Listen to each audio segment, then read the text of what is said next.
Mercedes are 7-time Constructors' Champions. Wow. Since this hybrid era got underway, Mercedes have been the dominant force that's continued right from 2014 to this day in 2020. And they have secured a 7th consecutive Constructors' title. So, it is time to talk about it. Before we go into the race review, make sure you leave a like, comment and subscribe to this YouTube channel for more RaceWeek content. Make sure you give us a follow on Twitter at twitter.com/RaceWeek_show. And make sure you visit the RaceWeek site at raceweekblog.com.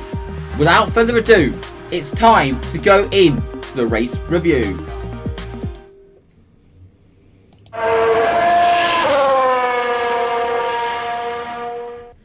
So, the race got underway. Lewis, it looked like, initially got the better launch, but Max Verstappen got a better launch and was able to get in between the two Mercedes. Lewis Hamilton seemed to not get the best launch in the second phase of start, which allowed Verstappen to slip through into second place. Whilst there was a few incidents at turn 1, Lance Stroll made contact with Esteban Ocon and Sebastian Vettel then hit Kevin Magnussen. That latter incident would actually have a bit of an impact on the front runners. Whilst in the early stages, Bottas led from Verstappen and Hamilton, whilst Pierre Gasly was running in 5th. He lost out to Ricciardo at the start, but he was still running in a solid 5th.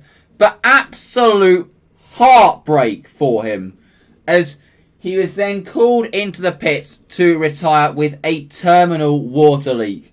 Real shame for him. He was running so well, and probably in terms of how he was driving, probably his best weekend of the season, and yet it all was gonna come to nothing due to a mechanical failure that was completely out of his control. It all came to nothing.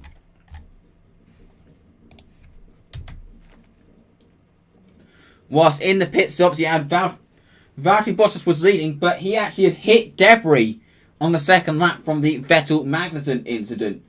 It turned out it was a bit of Sebastian Vettel's end plate that he had hit. And he was losing performance. That end plate was actually lodged in his floor. And that obviously was going to lose in performance as he pitted. He then pitted and maintained his lead over Verstappen. I believe they both pitted at the same time. But Lewis Hamilton stayed out a lot longer than the likes of Verstappen and Bottas.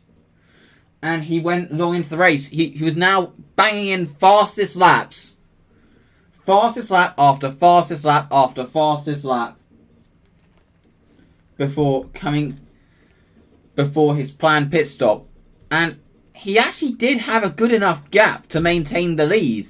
Then it was all made easier for him when Esteban Ocon came to a stop, which brought out the virtual safety car, and then that allowed Lewis Hamilton to have an easy lead when he pitting. Lewis pitted and had an easy lead. He was in the lead ahead of Bottas and Verstappen. And then came the battle for second place. Bottas was really struggling with his damage, He was really struggling. The damage, and he locked up quite a few times going into the Ravazza corner. But then the final time he locked up, that gave Verstappen the invitation that he needed to take the position. But it all would go wrong for Verstappen, as going into the Villeneuve chicane, bang, his tyre exploded, and that sent him into the gravel and into retirement, and also brought the safety car out. Under the safety car, George Russell had been promoted to a position to be potentially scoring points, but he lost it trying to warm up his tyres and went into the wall. A devastating mistake that cost him what could have potentially been his first ever Formula 1 points. On the restart, we had madness. You had the likes of Perez and Kvyat making their way through the field, particularly Kvyat on fresh tyres. Alex Albon trying to defend from Perez, but losing it on the exit of the Villeneuve chicane. A mistake that could be deadly for his Formula 1 future when he lost it. And then the main interest after that was, could Kvyat even set about catching Ricciardo for third place, whilst Perez, who had been in third for the safety car, but where they made a mistake by pitting him, was right behind the clerk's fifth place, but neither could make the overtakes. It was Lewis Hamilton that took the win, and Mercedes break the record for the most consecutive constructors title with a 1-2 finish, and Lewis Hamilton has a reasonable shot at clinching the title in Istanbul. Then you have Ricciardo in third, ahead of Danny Kvyat in fourth, Charles Leclerc in fifth, and Sergio Perez, he would have been disappointed not to get the podium, finishing in sixth place. In seventh, you have Carlos Sainz ahead of Lando Norris in eighth. Kimi Raikkonen, the two Alfa Romeos, rounding out the points, with Kimi Raikkonen and Antonio Giovinazzi. Nicholas Latifi finished in 11th, ahead of Sebastian Vettel in 12th. Lance Stroll had another bad day in 13th, ahead of Romain Grosjean and Alex Albon, with Russell, Verstappen, Magnussen, Ocon and Gasly as the race's retirements. Now, it's time to go into a team-by-team review of the Emilia-Romagna Grand Prix.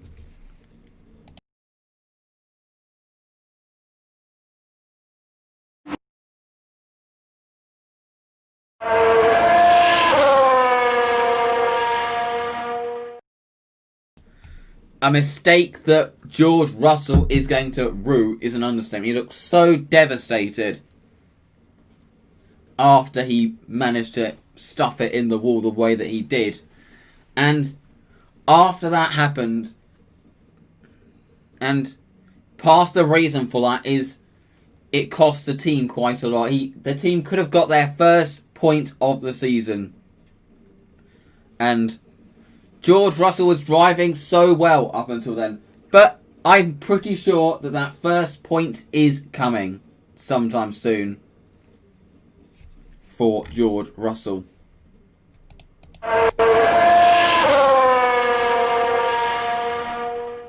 Next up, we talk about Haas. I mean, they barely were featured really in this race, other than when Kevin Magnussen, who stayed out long after being hit by Vettel, managed to held up quite a lot of the cars behind, which allowed Perez to jump the lot of them to take fourth place, which he then lost through a bit of a poor strategic decision.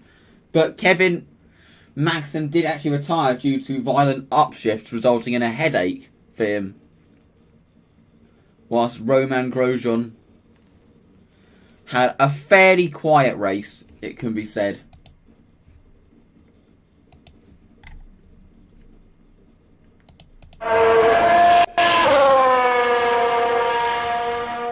A double point score from Alfa Romeo, and I think they are moving well clear of the likes of Haas and Williams, not just in the points but also in terms of pace as well. So, a good day for Alfa Romeo, getting their first double points finish of the season.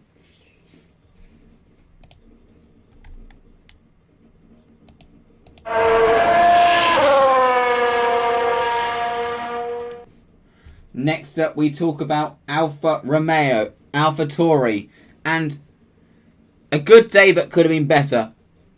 They have closed the gap to Ferrari, but Pierre Gasly's retirement proved to be really costly. It could have been like 2 cars in the top 5 with Pierre Gasly, but they'll be pleased that Danny Kvyat was able to bring home that result to finish in 4th place and basically fly the flag for the team after Pierre Gasly was unable to due to mechanical reasons.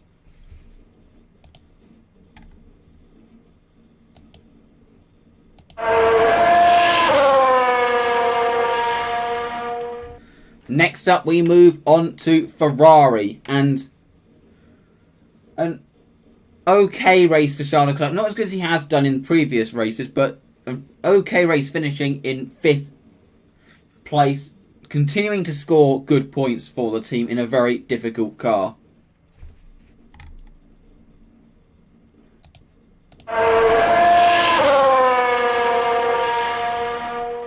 And a bit of a poor day for Racing Point, and they're going to be ruining that strategic mistake, as they have actually dropped behind both Renault and McLaren. They are level on points with McLaren right now, but on countback McLaren are ahead, and obviously that strategic decision did in the end cost them a podium.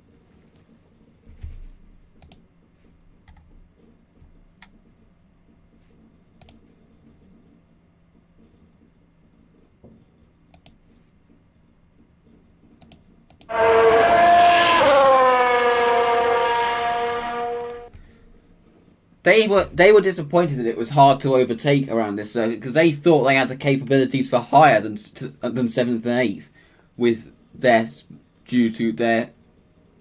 their car. But of course, overtaking was very difficult around this circuit, and they remain in 4th in the constructors, 1 point behind 3rd place in the constructors.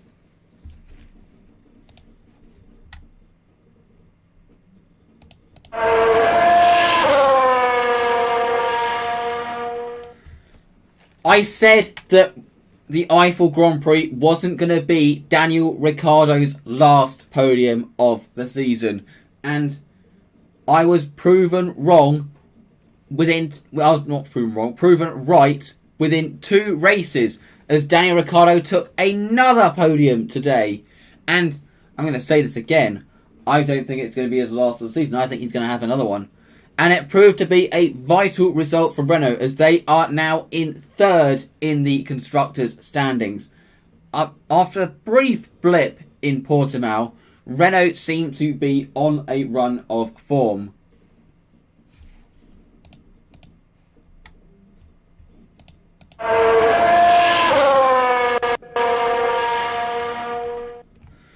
A bad day for Red Bull. Max Verstappen retiring due to a tyre failure, and Alex Albon obviously making a mistake on the restart, meaning no points for them. But they still, I believe that I'm not really sure if they're fully secure of 2nd, but obviously it looks like they are effectively secure of 2nd in the constructors. But it's not going to be the constructors for them this year.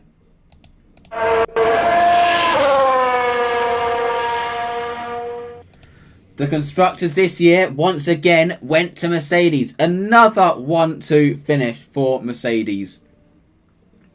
And well deserved. 7 times. And it has to be said, going into each season, and this was the case this year, all the talk in this era, all the talk has been Ferrari and Red Bull are going to close on the gap to Mercedes this year.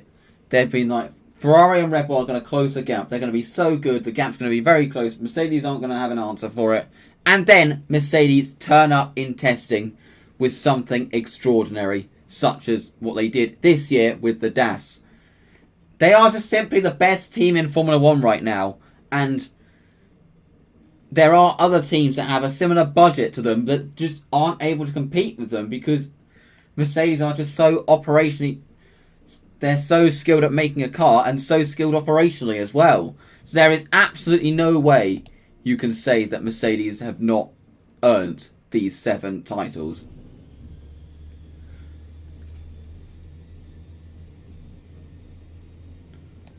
So that is the team by team review. Looking at the drivers' standings, I'll have a full list.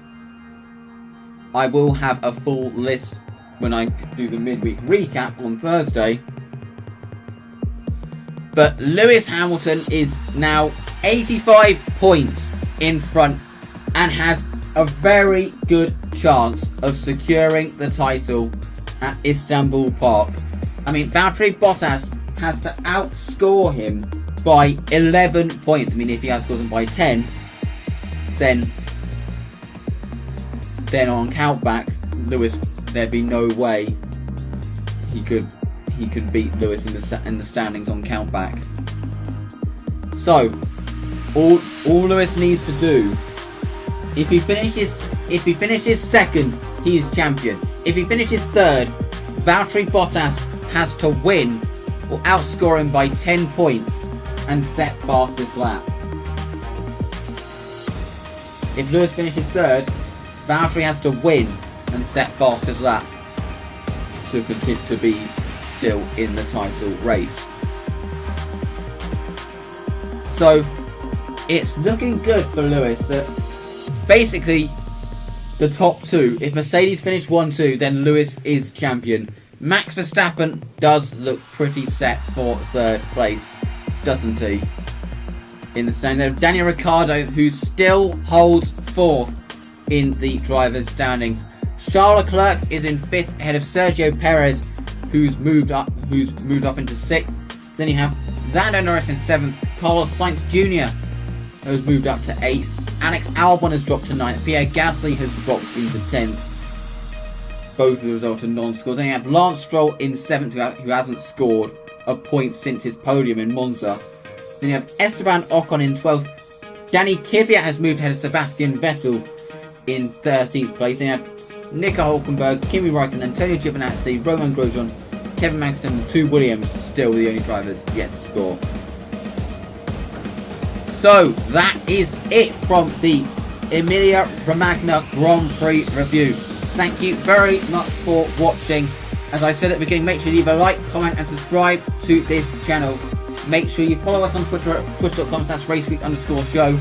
And make sure you check out the RaceWeek website at raceweekblog.com, where you'll also find a link to the RaceWeek Facebook page. Thank you very much for watching, and as far as live streams are concerned, we'll see you on Thursday for the midweek recap. Goodbye.